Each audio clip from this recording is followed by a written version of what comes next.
নদুৱাৰৰ পদ্ম হাজৰিকা যিগৰাকী ব্যক্তিয়ে আচলতে আঞ্চলিকতাৰ পোছাক পিন্ধি তেওঁলোকে এজিপিৰ অফিচৰ এজিপিৰ পতাকাখন ভৰিৰে গছকি বিজেপিৰ পতাকা মানে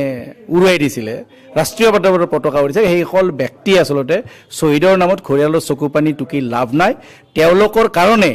সেই এজিপিৰ সেই সময়ৰ ভণ্ড নেতাসকলৰ কাৰণে ভণ্ডামিৰ বাবে তেওঁলোকৰ নিজৰ স্বাৰ্থৰ বাবে ৰাজনৈতিক স্বাৰ্থৰ বাবে আজি 855 জন শ্বহীদক আমি হেৰুৱাবলগীয়া হৈছিলে আৰু বিশেষকৈ তেওঁলোকে যোৱা আজি 11 ডিচেম্বৰ 12 ডিচেম্বৰ 2019 দিনা সেইদিনা তেওঁলোকৰ বিজেপি চৰকাৰে 5 গৰাকীকৈ অসমীয়া তেজাল যুৱকৰ কেঁচা তেজেৰে ফাকু খেলি তেওঁলোকে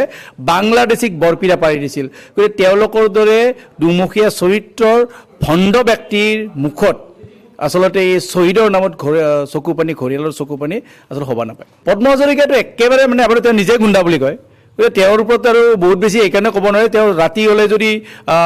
মানে এজিপি দিনত বিজেপি গতিকে দিনৰ ৰাতি যদি জাতীয়তাবাদী হয় দিনত ৰাষ্ট্ৰীয়তাবাদী হৈ যায় গতিকে তেওঁৰ কোনো ধৰণৰ নিজস্ব আইডেণ্টিটি নাই তেওঁ নিজকে গুণ্ডা বুলি কয় গতিকে তেওঁ গুণ্ডা প্ৰকৃতিৰ এগৰাকী ব্যক্তি আৰু তেওঁলোকে কমচে কম শ্বহীদৰ নামত এই ঘৰিয়ালৰ চকু পানী টুকিব এইকাৰণে নালাগে মই পুনৰবাৰ কৈছোঁ 1979 চনত যেতিয়া খৰ্গেশ্বৰ তালুকদাৰক হত্যা কৰা হৈছিলে মানে 2000 ডিচেম্বৰ মাহত 18 তাৰিখ তাৰপিছত জানুৱাৰী মাহত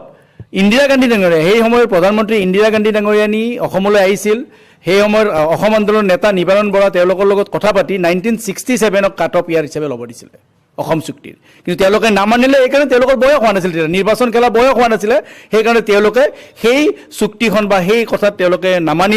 নামানি তেওঁলোকে দীঘলীয়া কৰি আন্দোলনটো চলাই নিলে আৰু সেই তাৰপিছত তেওঁলোকে চাব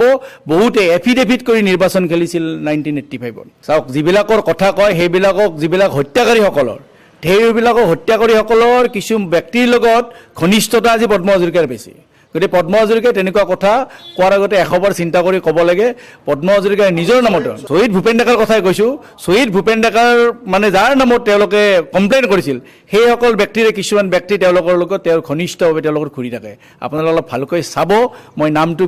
পৰৱৰ্তী সময়ত ক'ম গতিকে তেওঁলোকৰ দৰে এই দুমুখীয়া চৰিত্ৰৰ কথা আৰু যিয়ে মানে জামুগুৰিৰ ৰাইজৰ মানে তেজ হুই কোৱা ব্যক্তি এগৰাকী এইবিলাক কথা কৈ লাভ নাই